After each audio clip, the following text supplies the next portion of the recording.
नमस्कार दोस्तों, स्वागत है आप सभी का online net first YouTube channel पर। ताकि दोस्तों आप सभी को पता है किसी भर्ती संबंधित कोई भी सूचना होती है सबसे पहले आप सभी को ऑनलाइन नेट फर्स्ट चैनल के माध्यम से दे दी जाती है। उसी क्रम में इस वीडियो में हम बात करेंगे जूनियर भर्ती को लेकर सभी सवालों के आपके जो जवाब है वो मिल चुके हैं। विषयवार कट ऑफ 1894 सीटों पर कैसे चयन होने वाला है, विषयवार योग्यता कैसे आपको चयन करना है अपने विषय को लेकर, साथ ही परीक्षा को लेकर। अगर आप सभी ने मेरा कल का वीडियो देखा होगा जिसके अंदर मैंने आप सभी को जानकारी दी थी कि पीएनबी के माध्यम से जो जो पॉइंट क्लियर हुए मैंने सबसे पहले आप सभी को रख दिया है। लेकिन मैंने आप सभी को यह भी बताया था कि कुछ ऐसे बिंदु भी हैं जिनके बारे में पीएनबी को नहीं पता है। हालांकि जब विज्ञापन नहीं आया था उससे पहले भी मैंने कहा था कि अगर विज्ञापन नहीं आता तो पीएनबी को खुद नहीं पता है कि भर्ती कैसे करवानी है। इसका प्रूफ मैं आप सभी को दिखाने वाला हूं वीडियो के माध्यम से। तो जल्दी से आप सभी कर दो वीडियो को लाइक, साथ में शेयर और चैनल को सब्सक्राइब करना बिल्कुल ना भूलें, क्योंकि इससे पहले अभी तक जितनी भी जानकारी मेरे माध्यम से दी गई वो बिल्कुल सटीक और हमेशा की तरह ऑथेंटिक देखने के लिए मिली है। क्योंकि मैंने कल ही रात को आकर आप सभी को सारी जानकारी दी थी आपके सब्जेक्ट को लेकर, मेरिट के बारे में, कि आपकी जो वैकेंसी देखने के लिए मिलेगी, आपकी जो विषयवार कट ऑफ जारी नहीं की जाएगी। इसका प्रूफ भी मैं आप सभी को दिखाने वाला हूँ। साथ में जानकारी मिली है कि 1894 में किस प्रकार आपको यहाँ पे चयन किया जाएगा। एक सबसे बड़ा सवाल है कि सब्जेक्ट कैसे चुनना है। अब मैंने आप सभी को पहले से बता करके रखा हुआ था कि आप किस प्रकार अपने सब्जेक्ट को चुन सकते हैं, लेकिन सचिव के माध्यम से एक और नई चीज आप सभी के सामने इंट्रोड्यूस की गई है जो कि मैं आपको दिखाऊंगा। लेकिन उससे पहले मैं अपना बता देता हूं कि जैसा कि आप सभी को बताया गया था कि टीईटी के अंदर अगर आपके पास कोई सब्जेक्ट है तो उसके अनुसार अपने विषय को चुन सकते हैं। जैसे कि हिंदी सबके लिए कंपलसरी था, आप चुन सकते हैं। अगर अंग्रेजी या फिर संस्कृत में से आपने कोई लिया था तो वो भी आप सभी चुन सकते हैं। इसके अलावा उर्दू इसमें नहीं होता है।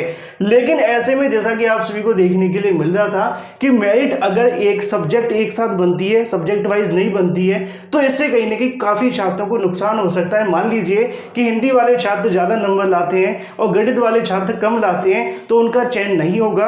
अब ऐसे में सचिव ने क्या कहा है वो मैं आप सभी को यहाँ वीडियो के माध्यम से सुनवाना चाहूंगा, जैसा कि आप सभी यहाँ देखेंगे। क्योंकि छात्रों के मन में सबसे बड़ा सवाल ये भी था कि सब्जेक्ट हमसे पूछा नहीं गया, परीक्षा हमारी कैसे होगी। ये भी मैंने आप सभी को बताया था कि आपकी जो परीक्षा देखने के लिए मिलेगी वो एक साथ होगी। बस ओएमआर पे आप सभी को बताना है कि भाई हमने यहाँ पे ये सब्जेक्ट लिया है, कुछ ऐसा ही प्रारूप आपको देखने के लिए मिलेगा। इसके बारे में भी जानकारी दे दी गई है। तो बिल्कुल इंतजार न करवाते हुए मैं आप सभी को सुनवाने वाला हूँ। लेकिन आप सभी से रिक्वेस्ट है कि वीडियो को लाइक के साथ साथ शेयर अवश्य किया गया, क्योंकि बहुत सारे छात्र कमेंट के अंदर पूछते रहते हैं कि सर मैं कैसे आवेदन करूँ, कैसे मुझे चूज करना है, बड़ी कंफ्यूजन हो रही है।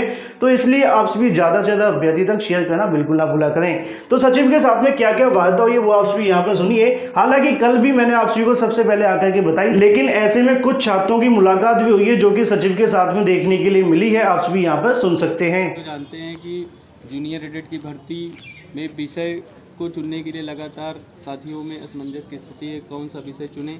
इस संबंध में हमारे साथियों की आज सचिव सर से मिलकर वार्ता हुई है और 3-4 मुद्दों पे वार्ता हुई कि जूनियर में विषय को कैसे चुने और सीटेट 2020 रिजल्ट जैसे हम डिजी लॉकर में नहीं आया है तो उसमें क्या भरा जाएगा। आज हम लोग परीक्षा नियामक पर सचिव साहब से मुलाकात करके जूनियर शिक्षक भर्ती में जो समस्याएं आ रही हैं उनको लेकर हम लोगों ने स्पष्ट रूप से रखा और हम लोग अभी तुरंत यहाँ परीक्षा नियामक से लाइव आकर जो भी समस्याएं आ रही हैं उनको हम सोचे कि यहीं से बता दिया जाए, जिससे समस्या का यहीं से अंत हो जाए।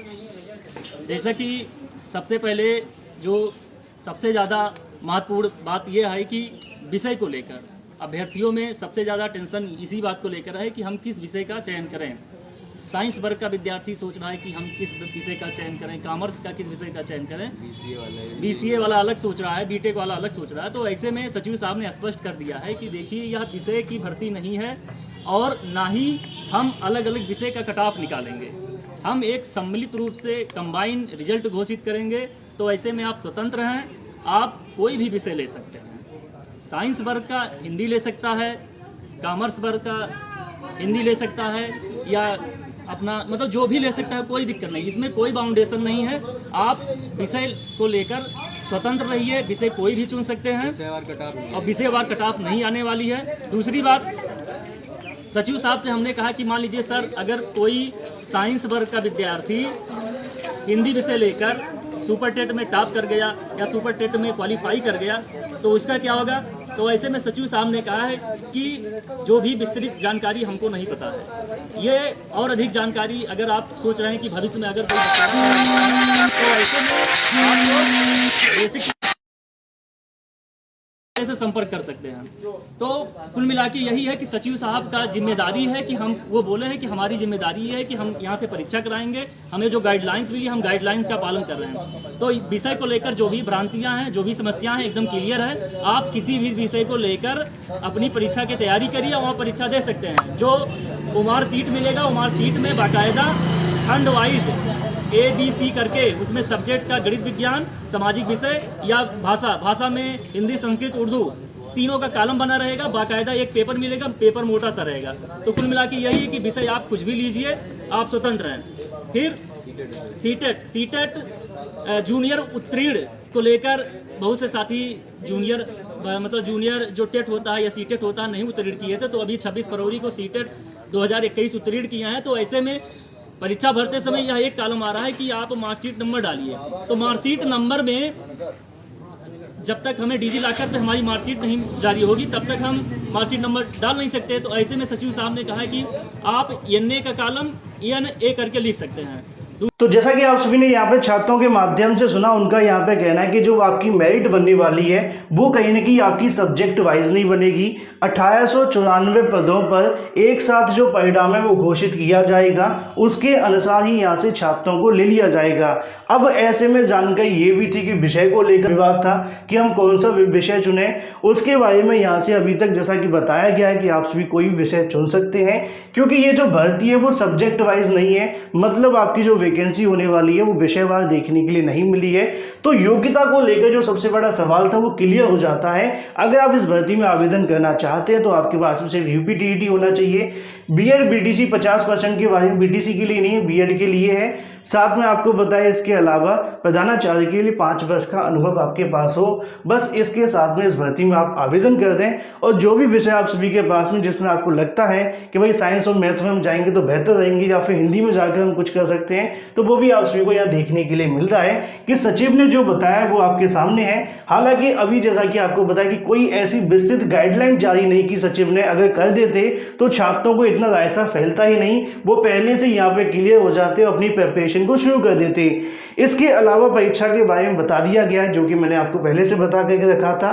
साथ में विषयवार मेरिट नहीं बनने वाली है, तो आपको परेशान होने की आवश्यकता नहीं है। एक साथ सभी अभ्यर्थियों का चयन होगा 1894 सीटों पर। तो ऐसे में मुझे उम्मीद है कि अब आपके मन में कोई सवाल नहीं रहा होगा, लेकिन अभी भी आपके मन में कोई सवाल है तो कमेंट करके आप सभी पूछ सकते हैं। जो भी जानकारी निकलती है सबसे पहले आप सभी को ऑनलाइन अड्डा फर्स्ट चैनल के माध्यम से दी जाती है, और यही कल की मुलाकात के अंदर मैंने आप सभी को सबसे पहले आकर के बता भी दिया था।